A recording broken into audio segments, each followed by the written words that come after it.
this is a small student activity actually. So our next talk series is entitled Motifs in Algebraic Geometry. It has a variable number of speakers. So in this series, we have our first speaker, Professor Kapil Hari Paranjape. He is an eminent Indian mathematician. He has been awarded the Santi Swarup Bhatnagar Prize for his work in algebraic geometry, especially in algebraic cycles. So this is our video.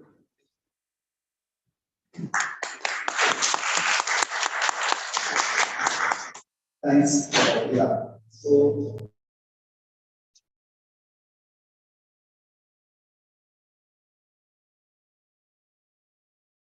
So I suppose everyone has seen this formula. It says that if you have a polyhedron, let us say like a tetrahedron or something, then if you count the number of vertices, the number of edges, and the number of faces, then in this case, you will get 4 minus 6 plus 4 equal to 2. And the point is that this is independent of what kind of polyhedron that you take. If you replace tetrahedron by octahedron or cube or any of the standard solids, even irregular solids, you get the same number. So this was proved by Euler. And this was then reinterpreted much later by Alexandrov and Noether as follows. And the basic idea is that, so this part of the talk, I will be talking about what is normally called algebraic topology.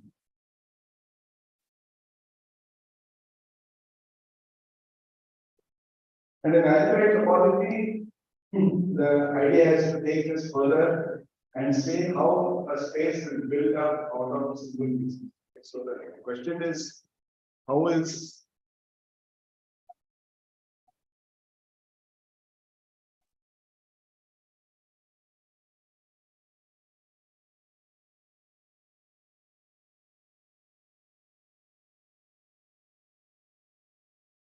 so that's roughly, you can say that's the question, which is lies at the foundation of algebraic topology. So of course one has to understand what this means and what does this mean and so on. But one of the viewpoints which is coming from this kind of description is that the simple pieces are what are called simplices. Simplex. So the n simplex is like an n-dimensional triangle. So it generalizes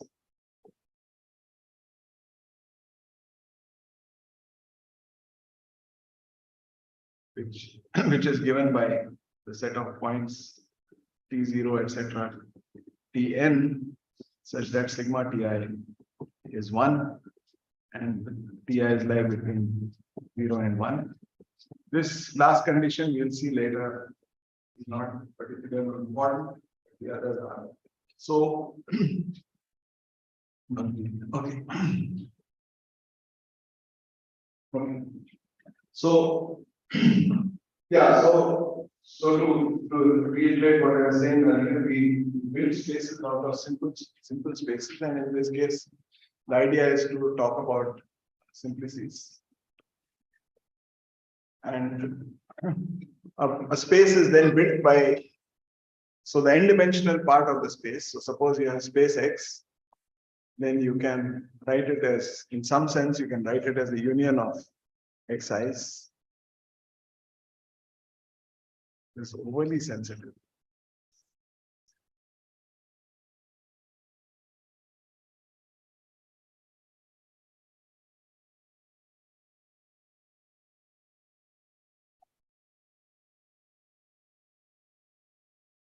Even if I come close, it starts writing. Okay. So where xn maybe or xn, where xn is the n-dimensional part, so to speak. And we'll see why this is important later. Right? And the n-dimensional part is obtained from the n-dimensional part by adding union with some n simplices. So this is one way of viewing it. Another way of viewing it is that the n plus one dimensional part is n-dimensional part union. And the n simplex, after all, looks like a ball of dimension n. So you can think of disk of dimension n, which doesn't look at the linear structure.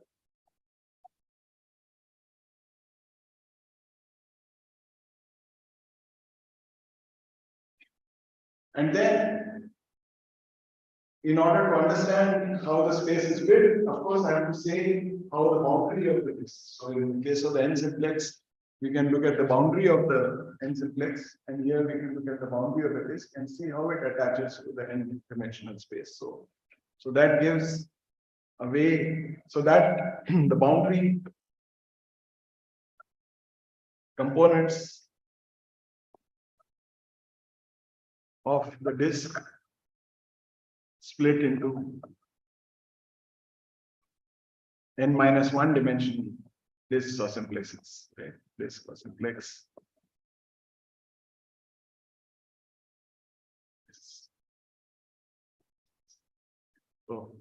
So you will get essentially what we are saying, therefore, is that for each dimension, if I take the set of n simplices, which I'm adding here, so this set S n, and then from this I would like to say that I'm getting n-1 simplices, but this is not a set map. Okay, because for each simplex, the boundary will have many components.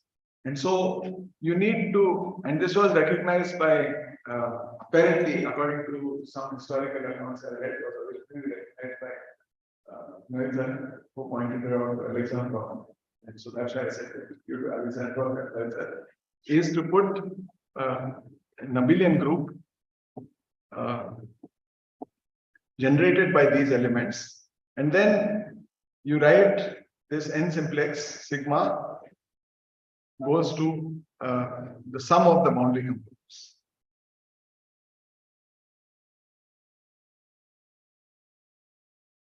Okay, so group theory, or at least abelian group theory, enters naturally. And so what we get is what is normally called, so this term is usually called the nth term, and this is the n-1 term, and so on. And at each stage, we can calculate the boundary map. And then it turns out, without too much difficulty, one can see that the composition of this boundary map with that boundary map is 0. So the image of this is contained in the kernel of the next map. Okay, so you get what is known as a complex. So, or simply cellular, I don't know, what is it called? A complex of abelian groups.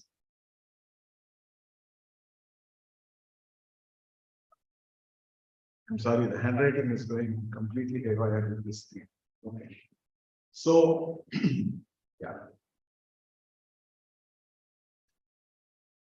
So this idea is a way of converting a problem which is studying the way of space is built up into a linear problem. And this is a, I would say, this is a very important theme in the whole theory of methods.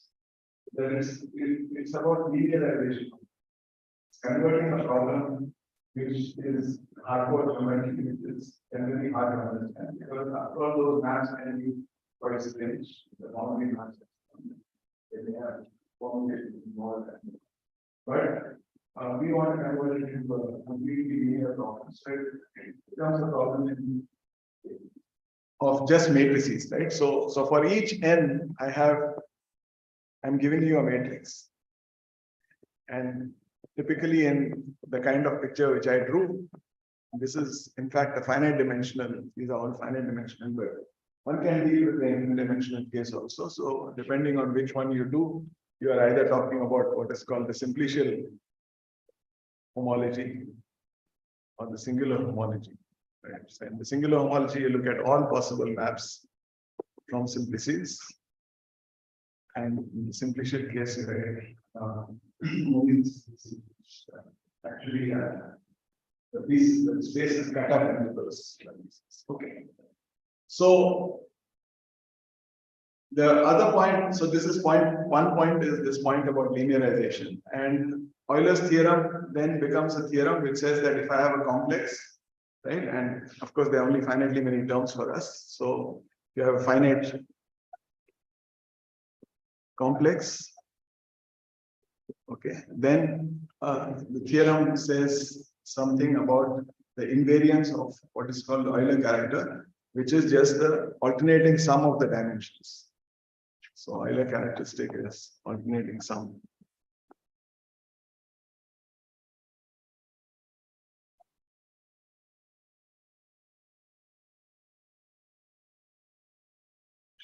And the idea is that if you have a space and regardless of how you cut it into pieces, this number is going to be invariant.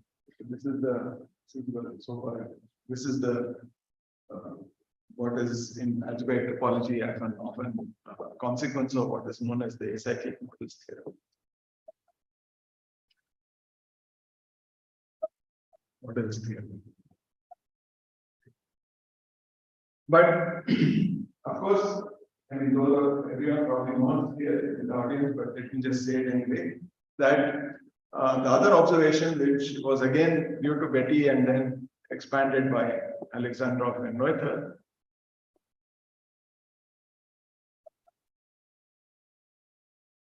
was to recognize that we are not just interested in the dimension of these spaces, but it turns out that the dimension of the kernel of Mn divided by the image of M n plus 1, which is usually denoted by Hn of the space.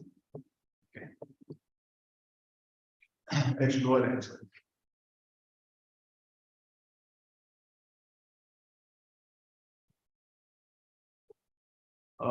Is also an invariant. So it's not just the Euler characteristic which is an invariant, but this is also invariant.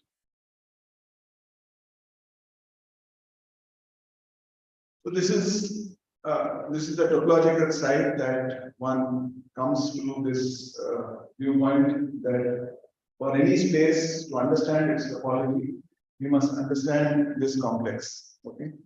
One last remark is that these groups here are associated with, well, so typically we just write the n simplices, but in some sense, it is better to think of them as associated with the pair xn minus 1. Okay.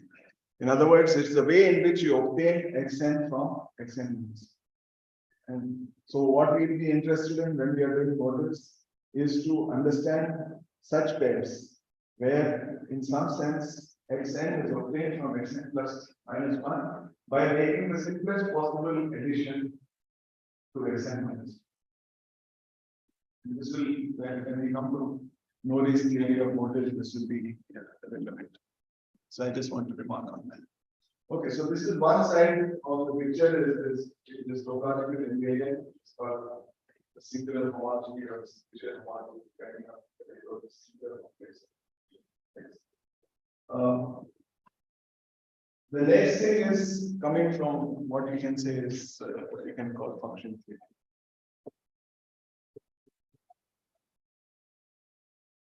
So which is also another way of looking at Euler's formula, but this goes as follows, and this is, I suppose, kind of goes back to what is known as Gauss-Stokes theorem. And then it was expanded further by Poincaré and then Biran. And what is the idea? The idea is that if you want to understand, so one way to construct a linear space out of the space is to look at all the functions of the space. So if and since we are dealing mostly with algebraic things, so let us say that we are interested in the sphere, then we are interested in the functions on the sphere, and those can be understood as functions. Those functions which are algebraic can be understood as elements of this ring, which is the ring of all polynomial functions in x, y, z. Modulo the equivalence that two functions are considered equal if they are equal of the sphere. Right? So this is your space. And of course, if you have a map from the sphere to some space, then or something to the sphere, then you can take a function from the sphere and pull it back. Therefore, you get a natural association of maps associated to maps of spaces. You will get maps of associated functions. But it turns out that this does not capture everything.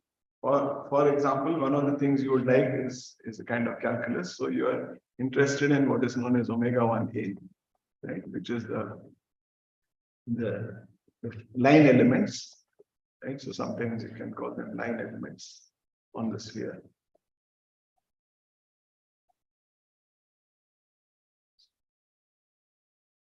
And we know how to do that. You just have to take dx, dy, dz, but and combinations with functions, right? Except that we know that if you take derivative of this is 0, so that means x dx, y dy, 2y dy, 2z dz has to be put equal to 0. So you have to take a times this element x dx. Well, since you are taking the real coefficients, you don't have to worry about the 2. Right? And then, of course, there's a natural idea that you can go from line elements to surface elements. So you can take surface elements which will be made up of things like dx, dy, where, of course, the order matters, right? You know that surface elements order matters, whether you're taking anything to the sign is important. And so even actually, well, here the sign is important, but that's not obvious here. And if you do that, then you can see that everything here is of the form a times, and you put the usual equivalence relations, you can see that a dx, dy, dz plus y dz dx plus z dx dy, right? So everything is going to be a combination of these three. Everything here is going to be a combination of this. And now again you get a complex. So now it's a complex of real vector spaces. And it turns out, and this is the beautiful observation of, I guess, in this case, perhaps the observation goes back to Hoff, that again, the alternating sum of the dimensions of the kernel by the image is Euler characteristic. They are infinite dimensional spaces, so you can't take the dimension, alternating sum of the dimensional spaces themselves. We can take the kernel, do what the construction which you did in the previous thing for special complexes. Take the kernel, homological the event and do a calculation and calculate the homology, right?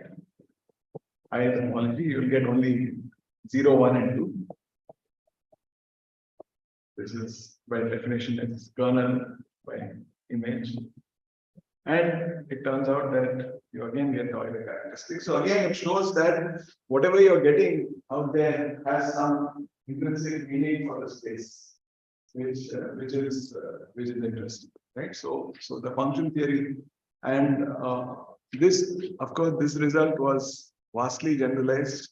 Well, not vastly generalized, I suppose, was generalized. So by Grothendieck. So this is the first time that Grothendieck appears here, I suppose, in today's lecture, where he proved that this is true for all what I call finite smooth varieties. So I don't want to get into the definition of smooth affine varieties, but that's going to be the basic topic of discussion.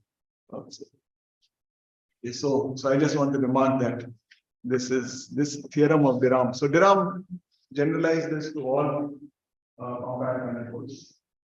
And hopefully you'll be able to take it one step towards that place. Moving this on smoother kind of things.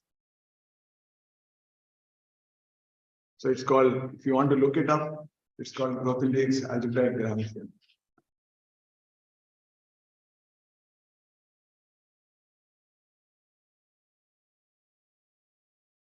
So this is the second part that we are connecting.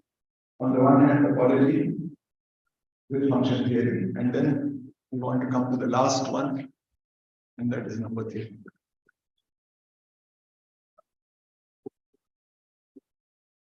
Well, not quite the last. So what is number theory here? So we want to calculate the number. So what is in the purely algebraic sense? We want to count or somehow give a count of number of solutions of an equation. If nothing else, to show that there are solutions. Okay? So we would like to count the number of solutions. So for example, again, if I look at the sphere x squared plus y squared plus z squared equal to 1, then we can look for rational solutions of this. So I think I've done my arithmetic correctly. 3 by 13 squared plus 4 by 13 squared plus 12 by 13 squared is equal to 1. Right? So you can find rational solutions of this equation. And of course, you have seen it in the case of two variables. I could have put 0 here, I guess, put 5 here. So you can ask, is there a way of calculating or prove that there are solutions? And one way one can go about it is that even though there are denominators here, you can clear the denominators and you can look at x squared plus y squared plus z squared equal to t squared. And then your solution would be 3 squared plus 4 squared plus 12 squared is equal to 13 squared. Now they are all integers. And since they are all integers, you can go modulo and so you can count. So this number of solutions may not make sense. For example, it's not difficult to show. As you have probably guessed, we have already done it in the case of two variables. And there are infinitely many solutions. So such a number doesn't make sense in cardinality sense. So counting is difficult, but of course you can count modulo p.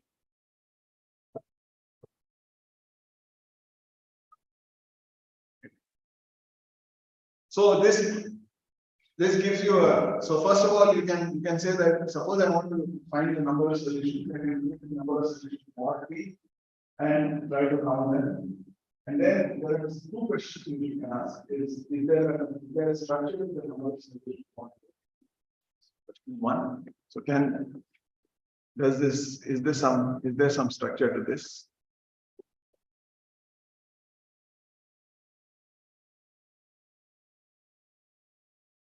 And secondly, which is equally important question, is having found such a structure, does it tell us something about the integer solutions? Because that was our original question. Right? So does this structure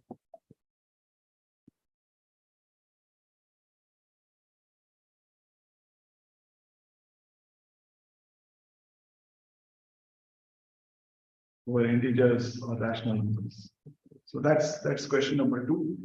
And this question was well, it was asked by a lot of people, I guess, but the first big result is due to Hassan.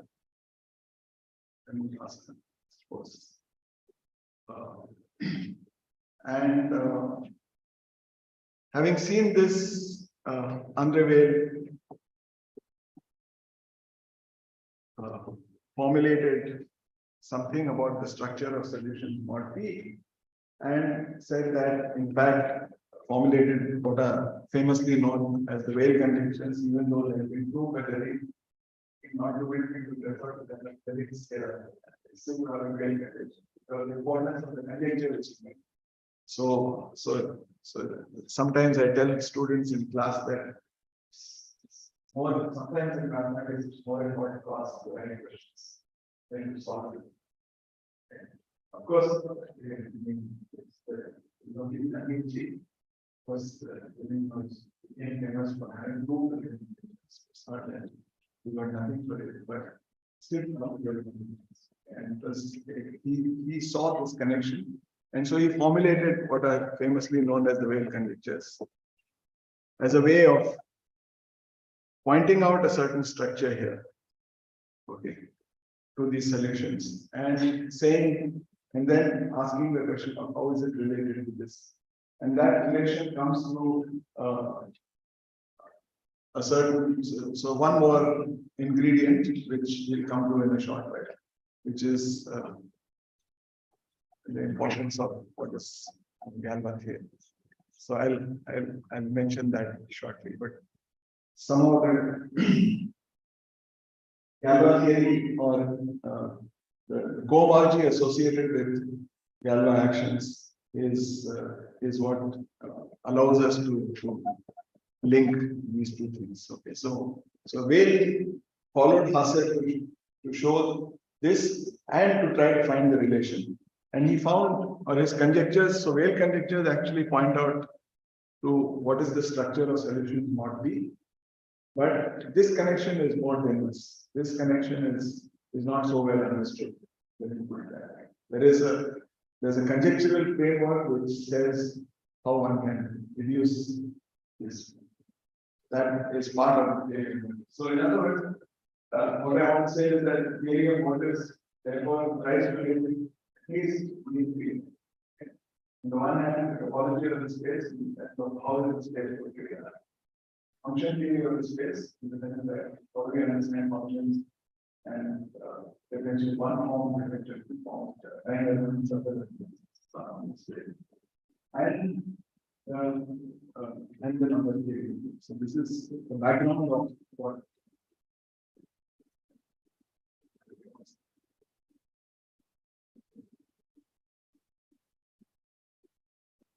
Okay, so these are the three things that that the theory of models tries to put together, and tries to come up with it. And Grothendieck's idea was these things we try to do. And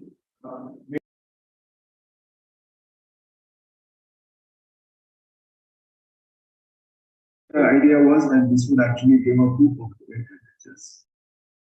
So it's been muted for some reason. Oh. Okay. So to repeat, the idea is to link these three ways of three things and use that to solve Weyl conjectures. But as it turned out, of course, Weyl conjectures have been in some sense resolved independently without having to use Grothendieck's original program of motives. But the questions behind motives remain because Grothendieck's original questions on motives were wider than the Weyl conjectures. They pointed to deeper connections than what was originally proposed by Weyl. And so sometimes I joke that the deeper version of the conjectures includes what is known as the Langlands program. So what is a small step for the Langlands Grothendieck program was a giant step for Fermat's last theorem because it succeeded in proving it. But that what was proved by Wiles and Taylor is just one step of this program which links motives with in the number theoretic sense, in that last sense of linking the number of solutions not P and then the how we can determine it. So it's a very vast program, and I don't think anybody has a very strong feeling that they will solve it tomorrow or the day after. But there is a lot of progress, and so I want to talk about a little bit about how one can go about setting up the theory of motives. So there are two, what I would say, there are two approaches.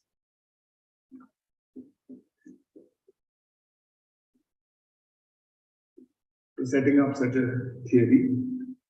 And these are characterized in some sense by very different different viewpoints. So one approach is through the work of topologists. So it's basically the topology approach.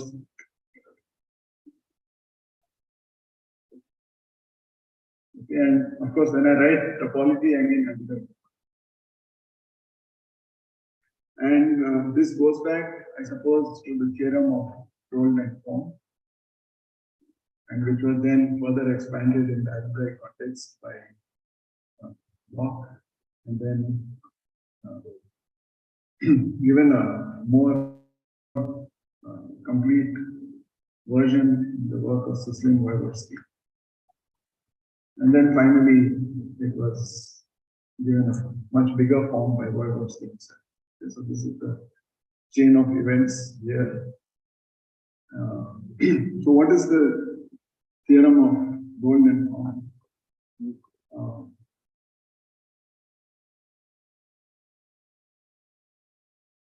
So, yeah. So Roll and Thom say that in order to understand the topology of a space X, we can try to understand instead a certain other space which is called S infinity. So maybe just to I'll be a little vague here because I'm not going to give you. I'm going to assume that base points so that we can talk about S infinity. What is S infinity? Is Sm of X is by definition X cross X n times. Right? And then you take the quotient of this. So that is called Sn of X. And if you have a chosen base point, so this is the point, base point in X. Okay, then there is adding that point gives you a way of putting Snx into Sn plus 1x. And so there's a natural way of producing a complex, a map from Snx to Sn plus 1x, and then you can take a kind of limit, and then goes to infinity. Okay, some kind of a topological limit, and this is S infinity of X. And so maybe I should say a few words about why are we trying to do this when we already have a construction which is due to singular cohomology or singular homology. And the problem with the singular homology and cohomology approach is that it is not so easy to understand it algebraically. The algebraic version of a simplex would be something like the same equation, sigma ti equal to 1, and ask for maps to the space X. But there are theorems in algebraic geometry like Luro's theorem and so on, which say that there are many spaces for which there are very few such maps. Okay, so for example, if I look at a curve of so the Luro's theorem says that if I have a curve whose genus is bigger than or equal to 2, for example, then there are no maps from this what is called the affine line, or the one simplex to this space, or two simplex, or any n simplex to this space. There are not enough algebraic maps. Of course, analytically there are a lot of maps, but algebraically there are actually in this case analytically there are not many maps. But in any case, there are not enough maps. On the other hand, if I take a curve, it is classically known that for n sufficiently large, Snx has lots of projective spaces inside it, because Snx consists, in the case of a curve, consists of n tuples of points on the curve. And there are a lot of equivalences there are a lot of ways of producing equivalences, paths in the space of n tuples of, okay, which is known as rational equivalence of divisors. So there are many maps from from the simplex to S infinity of x, even though there are no maps from the simplex to S. So if we can work with Sn of x, we can work with simplices and try to do the same construction as earlier. And I don't think this was the original reason of Dole-Thom, but this was perhaps the motivation why Spencer Bloch picked up the Dole-Thom idea. So Dole-Thom said that if you want to calculate the homology of a space X, it's enough to calculate what is known as what is called the homotopy group of the space.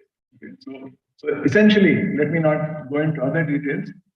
In order to understand this, I need to understand maps from the n simplex to this space for different n and make that into a complex.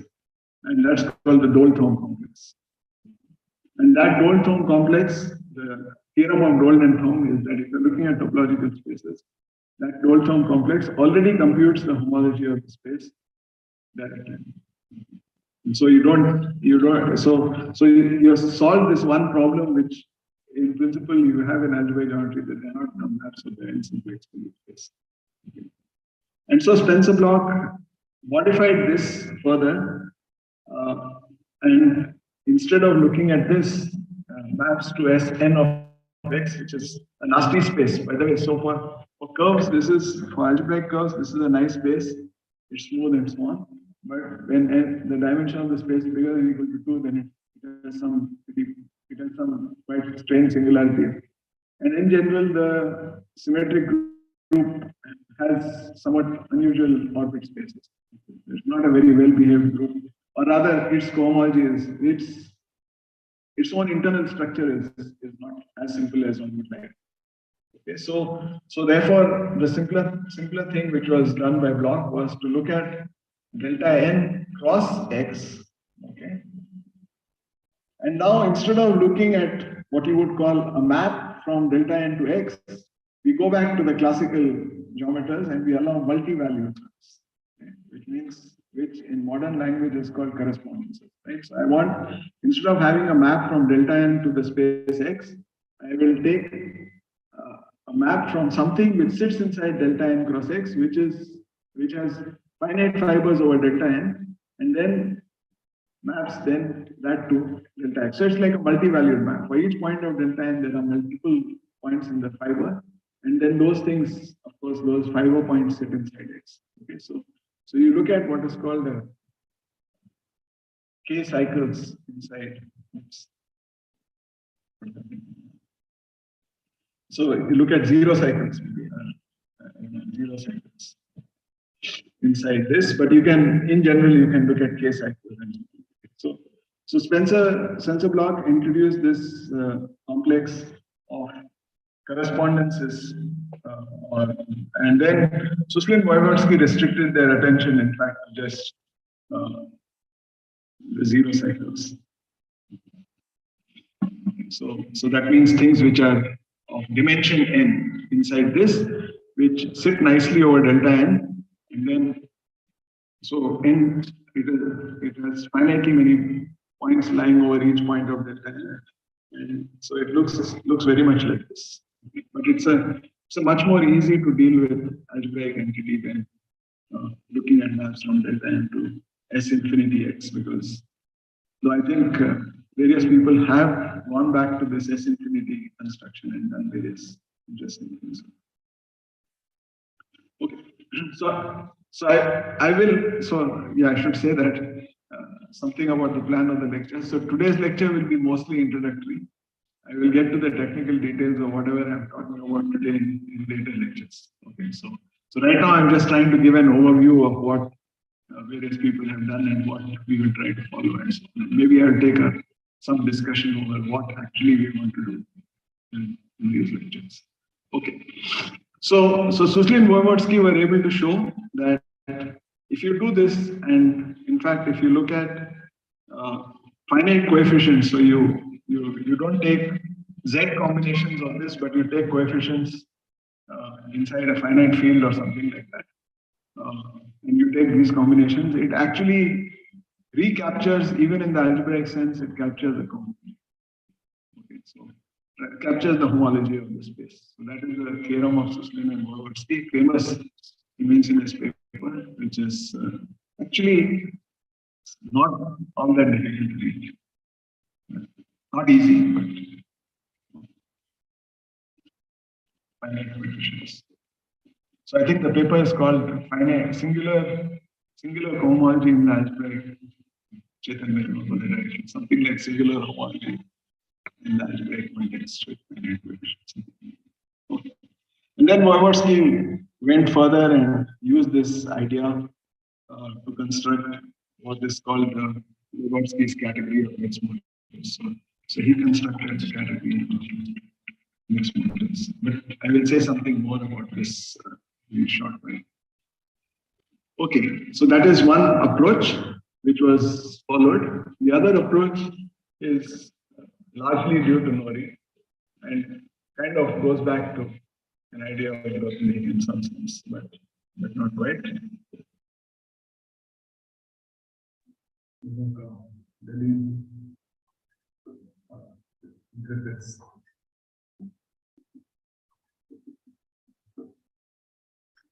So the idea is to do something which uses the existing theory. So the existing theory, we already have a homology theory. So it means singular homology.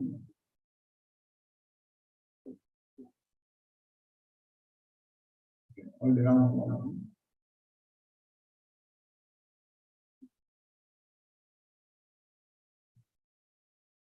Or what is known as total homology, you can use any of them, which already have been constructed.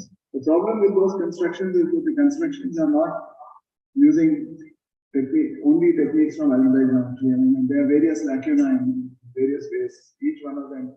So this is a topological approach, this is a function theory approach, it's more, you might say, number theoretic approach. And then the problem is that you don't know that you get the same answer.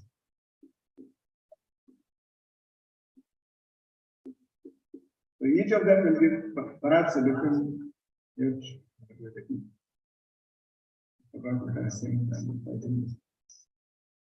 So do you get the same answer?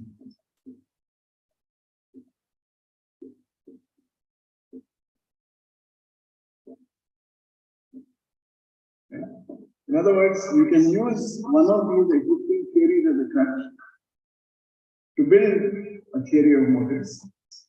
And then you use singular homology and you build the theory of motives. You use differential forms or functions to build a theory of motives. Use the total homology to build a theory of motives. You get the same answer, maybe you get different answers. Okay, so the whole point is to show that you get the same. Okay, and so that's the main, we might say one of the main results of Muri is to show that you get the same answer.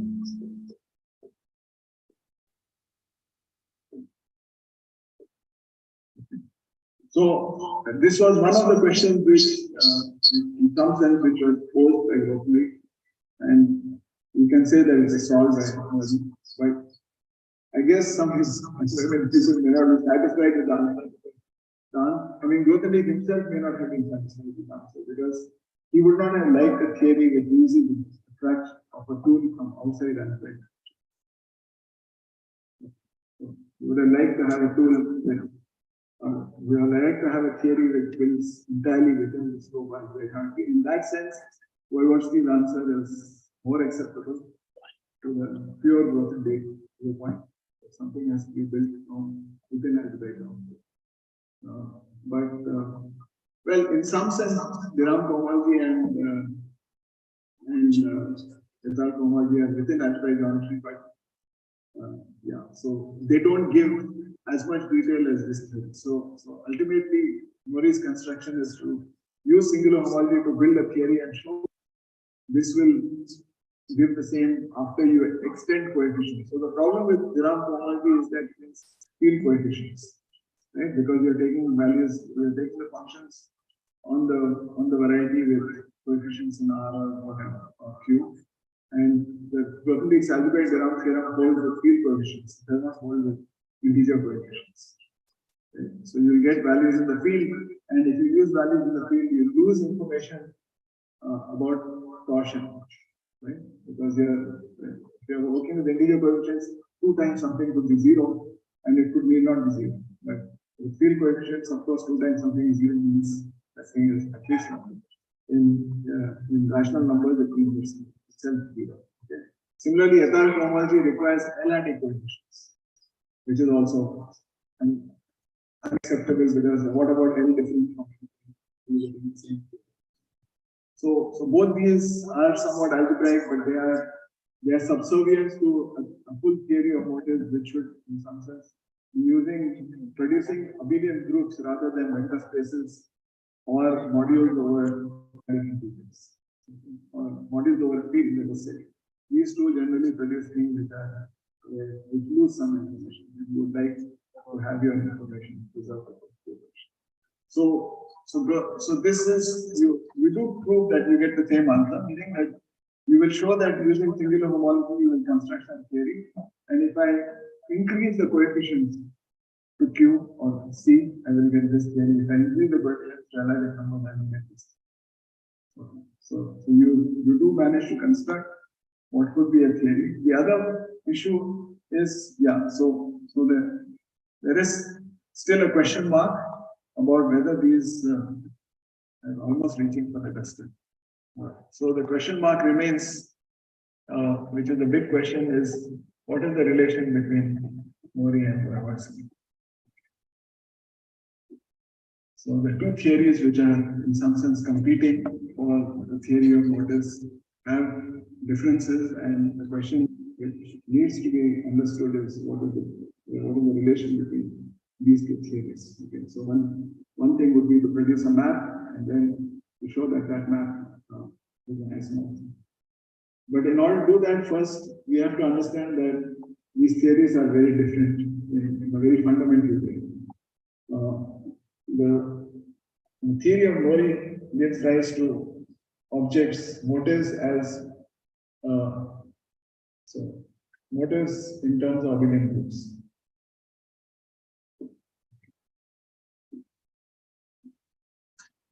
Blavatsky's construction gives motives in terms of complexes. Okay, so also known as triangulated category. So, and this is known as abelian category. Okay. So I will come to that detail a little later. But this is one of the fundamental difficulties.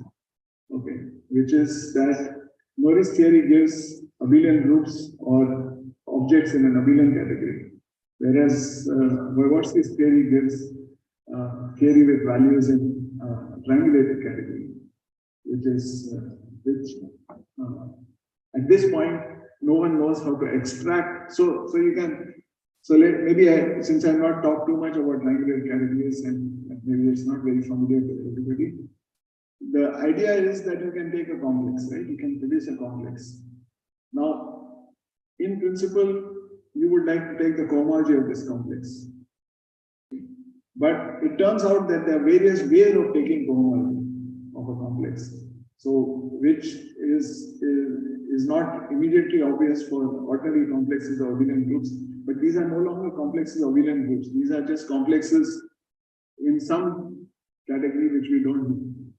Okay, so we would like to construct a category of motives, but we don't know that category. Instead, we have constructed a category which would be the category of complexes in the motives if we had constructed them.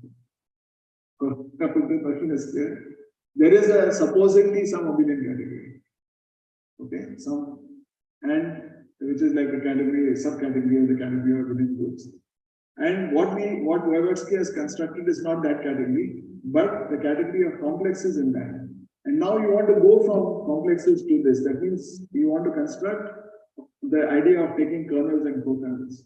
So this operation for triangulated categories is known as constructing a truncation function, okay, which allows you to cut a complex at an nth stage in some fashion and extract the nth piece exactly as we did for originally when we are calculating homology and cohomology for simplicial spaces. So that cutting business, nobody knows how to do for Blavatsky. Okay.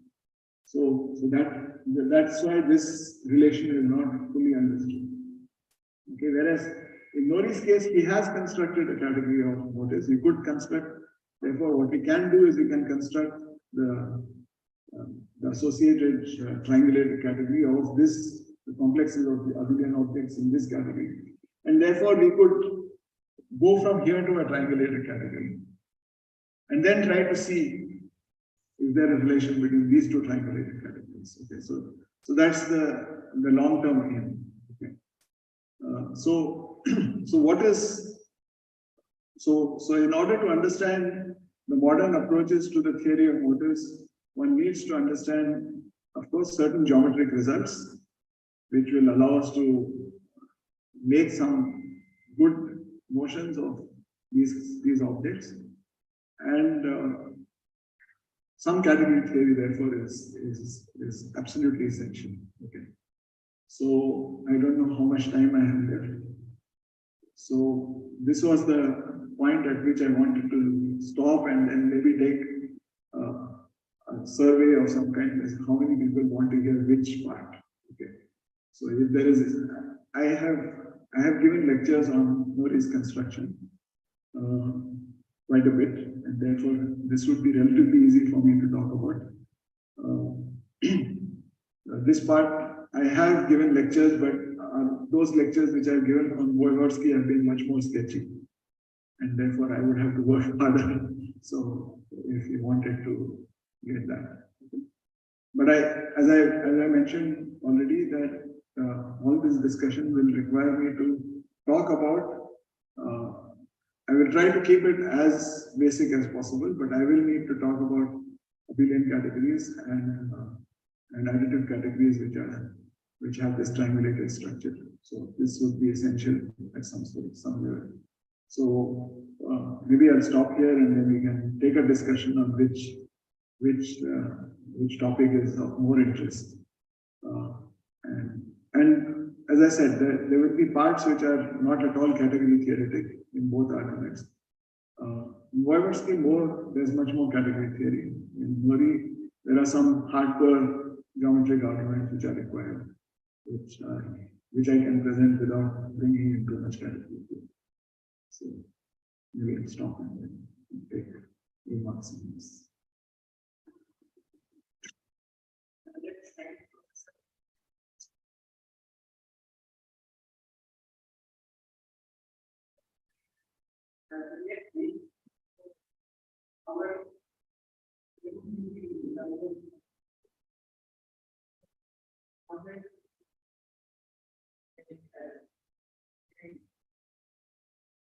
So do we have some questions or any suggestions for the future approach? That is another question. From the remote side also. We have questions from the online participants.